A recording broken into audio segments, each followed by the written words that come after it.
사람은 누구나가 흔적을 남기면서 살아요. 여러분, 가정에서도, 가정 안에서도 여러분의 흔적이 있고, 또 직장이라든지 사회생활 하면서 또 사실은 이 교회 안에서도 한 사람 한 사람 여러분의 흔적이 있고 향기가 있다고 생각을 합니다. 누구나 이제 살아온 발자국이 남겨질 텐데 그 발자국이 누군가의 마음에 또 하나님 앞에서도 지워지지 않는 흔적이 돼요. 그래서 여러분들이 어떤 흔적을 남겼느냐에 따라서 삶의 의미 또 삶의 방향이 달라질 거예요. 오늘 이제 바울은 죽음을 앞두고 이 편지를 쓰거든요. 디모데후서 4장 6절을 잠깐 볼게요. 전제와 같이 내가 벌써 부어지고 나의 떠날 시각이 가까웠도다. 지금 바울은 자기가 죽을 걸 알고 있어요. 그리고 지금 마지막 유서, 마지막 고백을 하는데 여기서 뭘 남기냐면 믿음의 흔적을 남겨요. 그래서 저는 오늘 본문을 통해서 하나님의 사람은 어떤 흔적을 남기면서 살아야 될까? 오늘 이 본문에서 해답을 좀 찾으려고 합니다.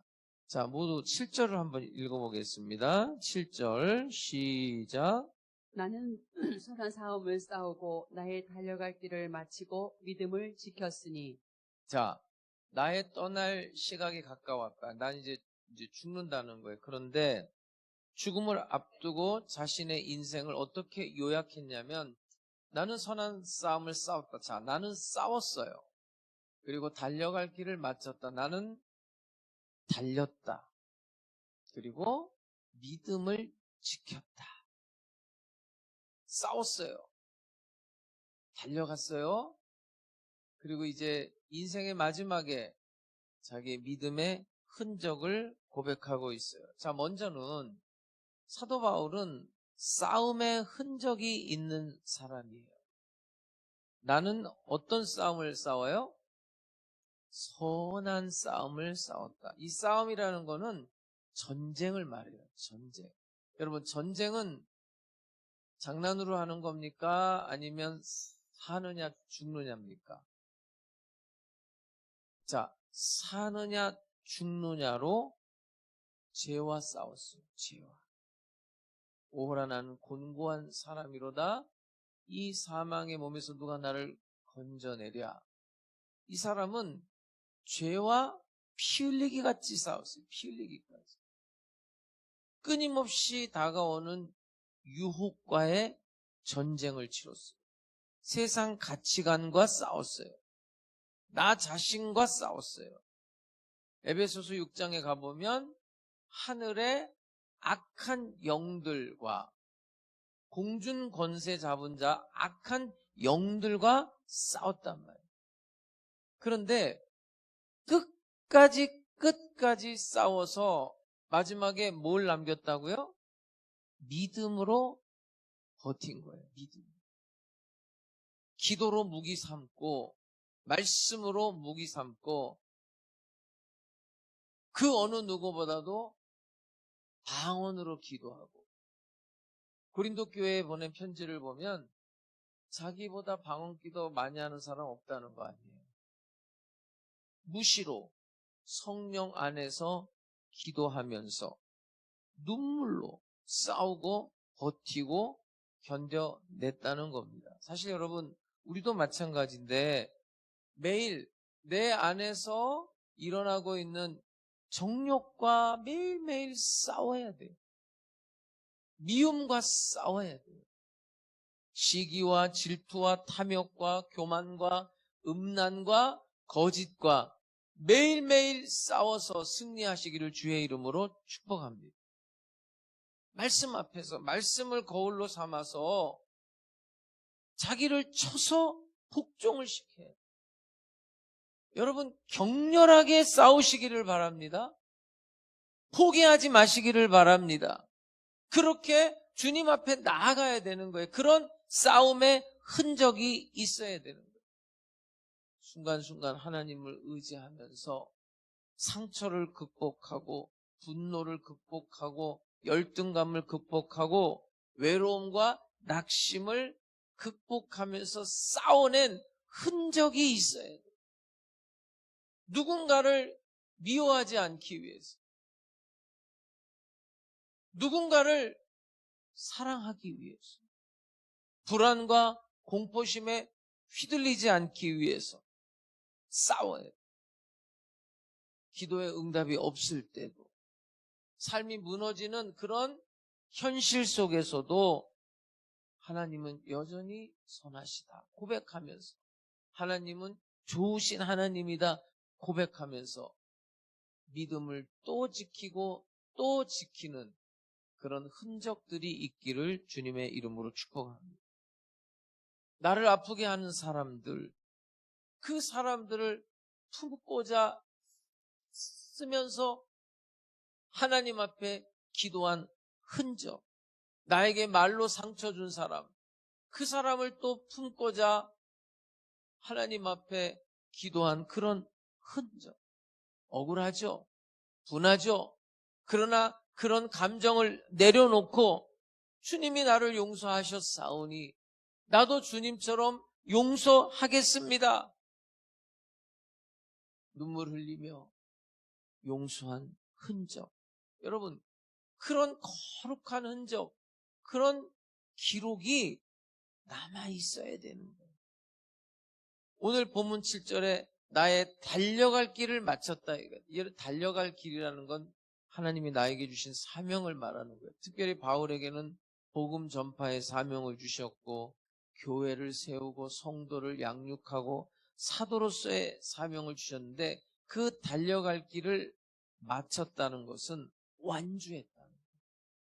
그리고 달려갔다는 건 이런 거예요, 여러분.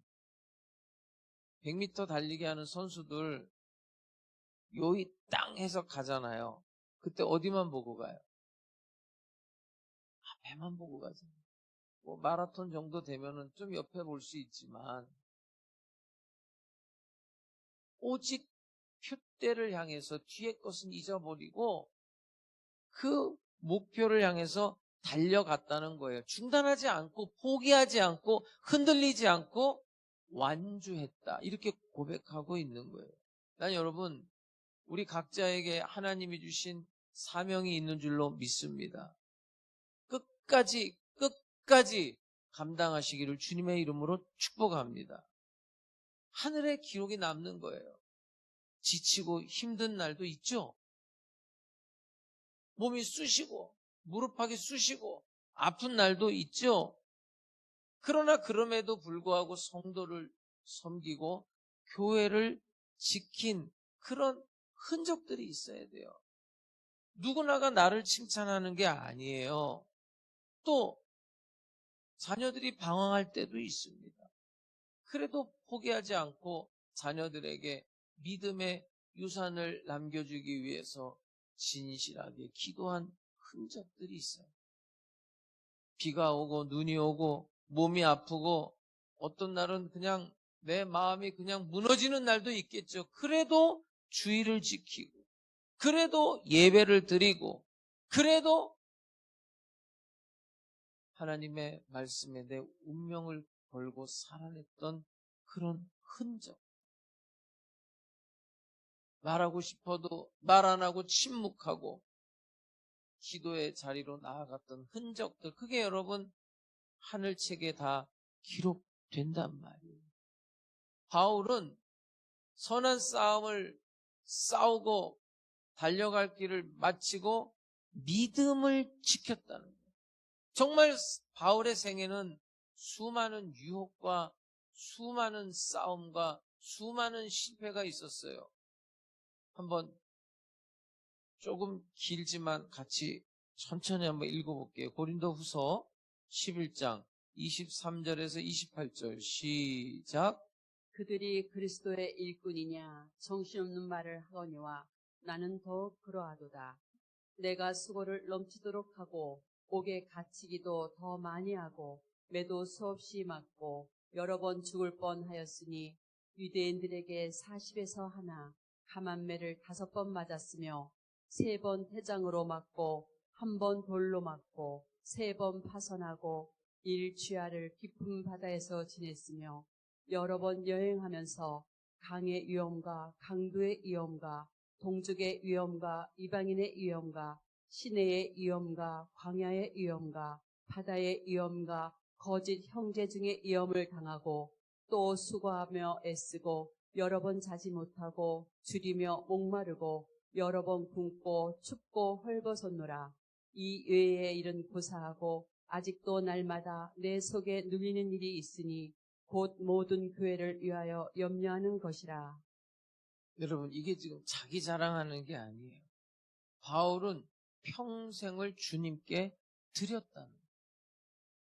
헌신의 흔적이 있어요. 여러분, 진짜 헌신은 반드시 흔적이 남아요. 여러분, 죄만 드러나는 게 아니에요. 헌신도 드러나요. 감추어지지 않습니다. 하나님 앞에 정확하게 기록되는 줄로 믿습니다. 하나님은 결코 여러분의 수고와 헌신을 잊지 않아요. 먼지처럼 흩어지는 헌신이 아니란 말이에요. 그래서 우리는 시간을 들여야 돼요. 하나님 앞에. 시간을 들인 흔적이 있어야 돼요.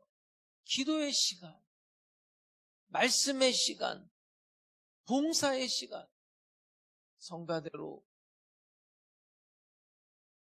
또 교사로, 또 식당에서 여러 가지 봉사, 이런 것들이 영적 이력서입니다.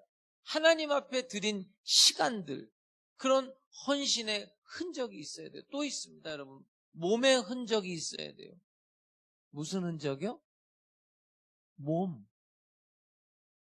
저는 문자를 하나 받았는데 그런 문자는 처음 받아봤어요. 아마 평생 못 잊을 거예요. 저한테 저 목사님이 문자를 보냈는데 피곤이 능력입니다. 피곤이 능력. 1년에 한 번 있는 그 총회를 준비하느라고 조금 무리를 했어요. 목소리도 지금 뭐 계속 거의 한 달째 회복이 잘 안 되고 있어요. 근데 아마 굉장히 피곤해 보였나 봐. 피곤이 능력이라. 피곤이 능력. 이게 무슨 말이지? 근데 곰곰이 생각하니까 은혜가 되더라고요. 여러분도 그러잖아요. 여러분들도 몸이 피곤해도 주일 예배 포기하지 않죠. 우리 성도 중에는 그런 분도 있어요. 응급실에 있다가도 예배 시간에 나와서 예배 드리는 그런 분도 있어요.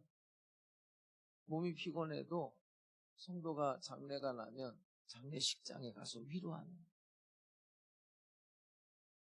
몸이 피곤하지만 나도 바쁘지만 성도가 입원했다 그러면 그 입원한 성도 찾아가서 위로하는. 피곤하죠. 그러나 성전도 청소하고 김장도 교회에서 같이 하고 의자도 닦고 피곤이 능력이다. 여러분, 그게 하나님께 드려진 제물인 줄로 믿습니다. 그 피곤에 찌든 눈가를 보고 피곤은 능력이다. 이렇게 이제 성도들에게 말해봐요. 저는 가끔 이제 우리 성도들도 연세가 들어가잖아요. 내가 이제 여기 온 지도 10년이 지났으니 여러분들 나이가 10살이 더 잡수셨잖아요. 그러니까 목사님 기도해 주세요. 그런데 지금 보통 어디를 기도하냐면 무릎팍을 놓고 기도해야 돼요. 네? 무릎이 많이들 아프신가 봐요. 저도 그래요. 요새 운동도 못하고 살이 쪄서 그런가 무릎이 아프더라고요. 근데 사실은 그 무릎 꿇고 기도 많이 했어요. 저도 이상하게 저도 기도할 때 무릎을 꿇었어요. 그리고 저는 이제 신방 다닐 때 사실은 무릎을 꿇었어요. 근데 무릎이 많이 안 좋아져요. 그 금식 많이 한 사람들은 위장이 안 좋아요. 근데 여러분 그런 거 다 감안하고 하는 거 아닙니까? 솔직히. 네? 무릎이 좀 고장 나더라도 위장이 고장 나더라도 그렇게 금식하고 기도하는 거 아닙니까? 피곤이 능력이라고. 하나님이 다 기억한단 말이에요.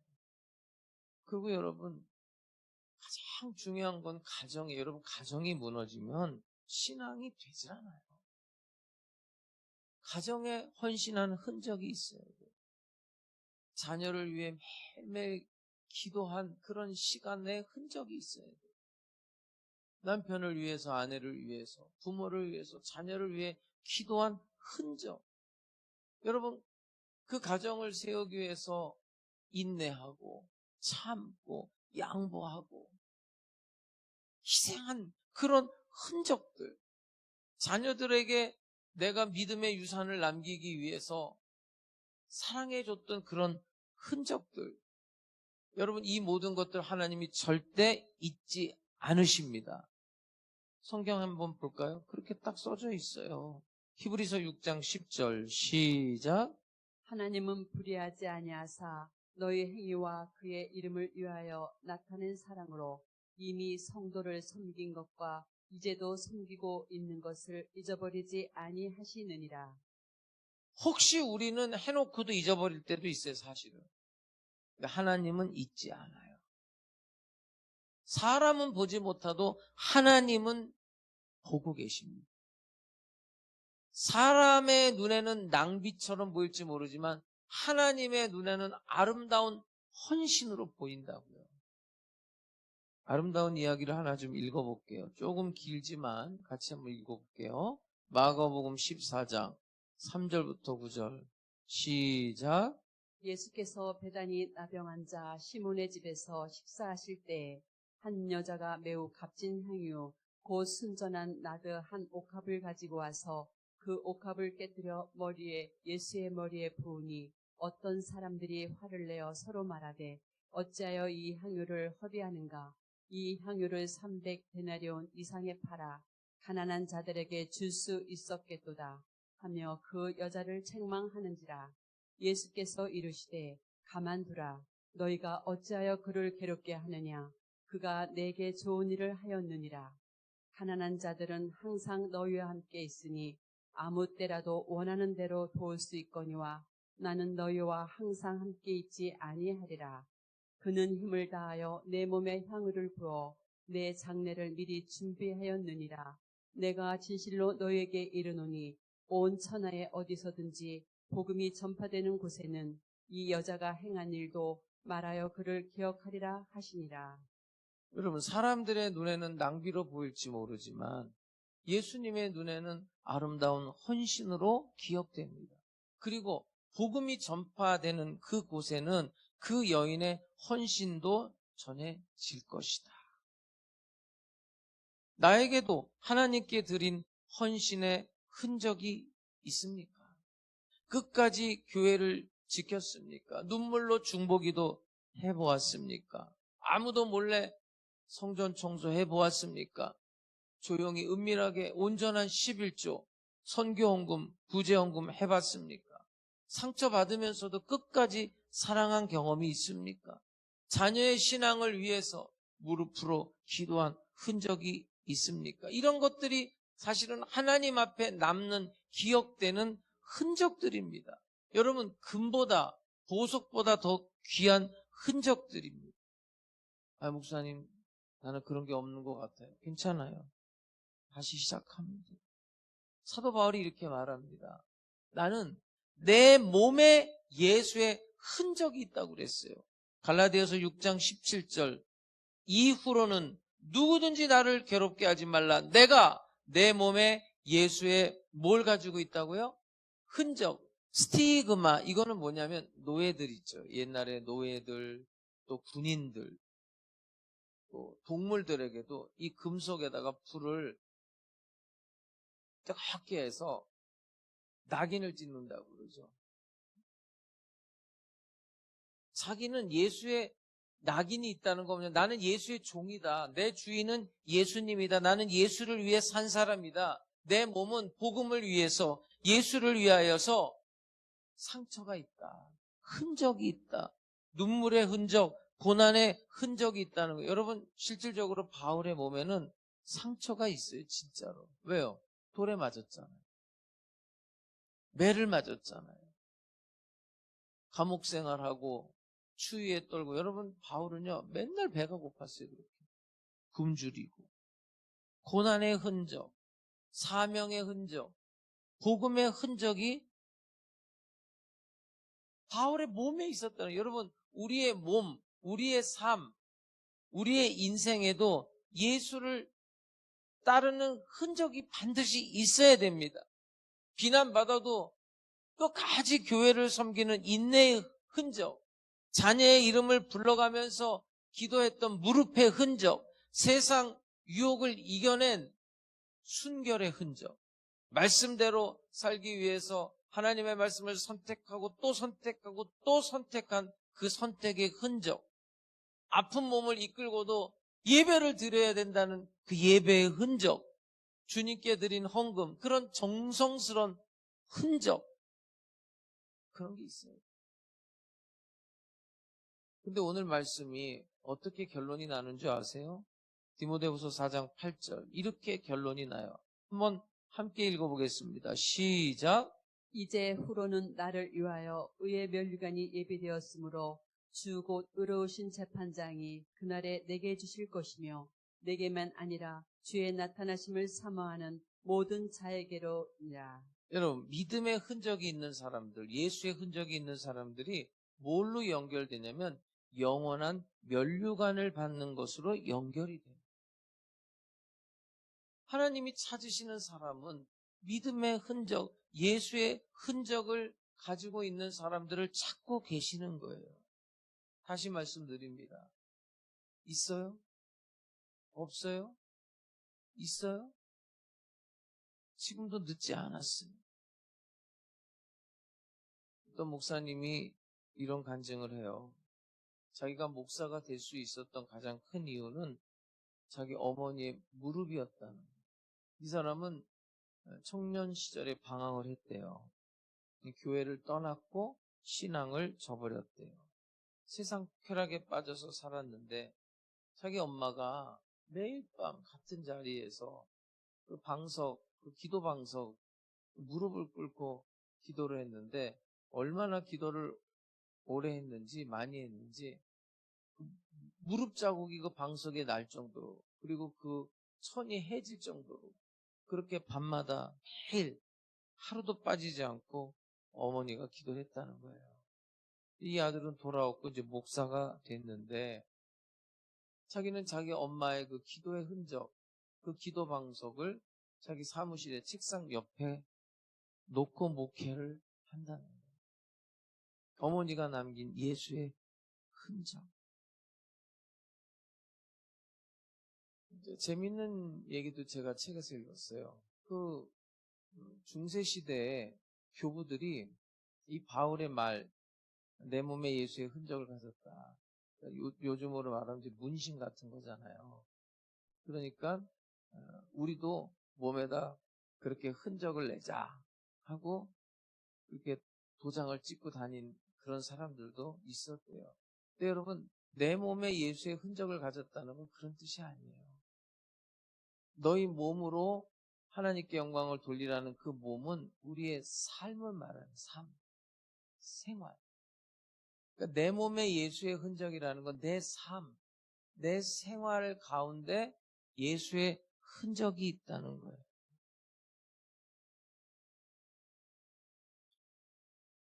예수 당시에 로마가 세계를 지배할 때 이 로마인들은 남자들이면 6개월은 바깥에서 살아요, 보통. 전쟁을 통해서 영토를 넓혀갔다고, 식민지화하고, 거기서 돈이 생기고 먹을 게 생기니까. 그럼 나가서 전쟁을 해서 이긴단 말이에요. 이기면 돌아오는 거예요. 그러면 그 승전가를 부르면서 돌아오는 그 승리자들의 모습을 한번 상상해 보세요. 그 승리자들, 그 군인의 신발이 구두가 막 삐까빠까 할까요? 삐까번쩍 했을까요? 먼지가 묻고 피가 묻어 있었죠. 어떤 사람은 팔 한쪽이 없고 어떤 사람은 눈 한쪽이 없다고요. 크게 흔적이에요. 흔적. 그 상처가 승리의 흔적이라고요. 헌신의 흔적이고 이 전쟁을 승리로 이끈 흔적은 그런 것들이에요, 여러분. 중동 지역에서 양치기를 뽑을 때 남자들 우통을 다 벗긴답니다. 그래서 우야기를 웃도리를 벗긴 다음에 그 가슴에 상처가 많은 사람을 고용한대요. 왜요?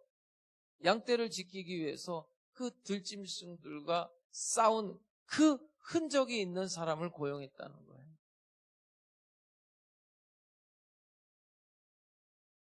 오늘 여러분, 예수님께서 우리가 마지막 날에 이렇게 반드시 질문할 거예요. 잘 들으셔야 돼요.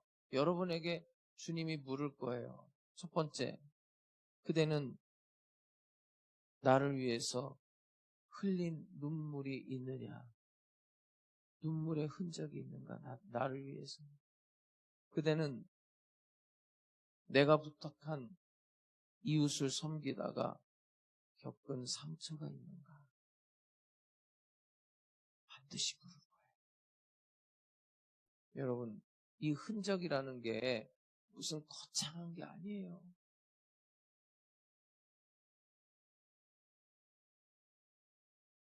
어떤 일을 하다가 참아내고 인내하는 것, 말하고 싶지만 침묵하는 것, 억울하고 분하지만 입 다무는 것, 그리고 방황하는 사람들을 위해 기도하는 이런 것들이 흔적이에요. 여러분, 어느 누구도 신앙생활을 하는 사람들은 이 상처를 비껴갈 수가 없어요. 이 아픔을, 이 고난을 비껴가는 사람은 아무도 없어요. 오히려 그게 자랑거리예요, 사실은. 여러분, 바울이 예수의 종이 되었을 때 그는 자유를 누린 거예요. 어떤 한 여자가 수많은 남자들 중에 한 명을 선택해서 시집을 가, 결혼을 해요. 또 남자도 마찬가지로 수많은 여자들 중에 한 여자를 선택해서 결혼하는 순간 나머지 남자들에 대해서는 자유로운 거예요. 이제는 관심 없어요, 그런 것들. 문제가 안 돼요. 나는 이 사람과 결혼했기 때문에.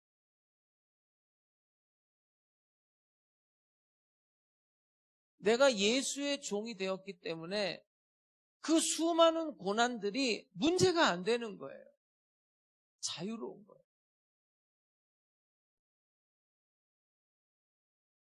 그게 바울이 사명을 감당할 수 있었던 비법이에요. 사랑하는 성도 여러분, 하나님은 잊지 않는다고 했습니다. 믿음의 흔적, 헌신의 흔적, 기도의 흔적, 시간의 흔적, 봉사의 흔적 잊지 않을 뿐만 아니라 면류관으로 갚아주십니다. 그런 은혜가 우리 교회와 성도들에게 넘쳐날 수 있기를 주의 이름으로 축복합니다. 기도하겠습니다. 아버지 하나님, 이 시간 회개합니다.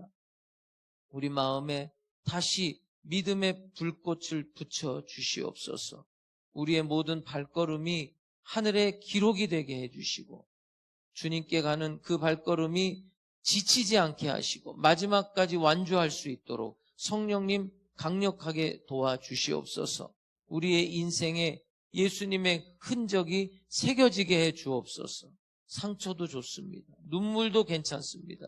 주님 때문에 흘린 그 어떤 흔적도 하늘나라에서는 영광이 되는 줄로 믿습니다. 고난 중에도 주님을 선택하게 하시고 침묵 속에서도 주님께 기도하게 하시고 눈물 속에서도 믿음을 지키게 하여 주옵소서. 우리의 가정, 우리의 사업장, 우리의 교회, 우리의 자녀들에게 주님을 사랑한 흔적들이 남겨지게 하여 주시옵소서. 예수님의 이름으로 기도드립니다. 아멘.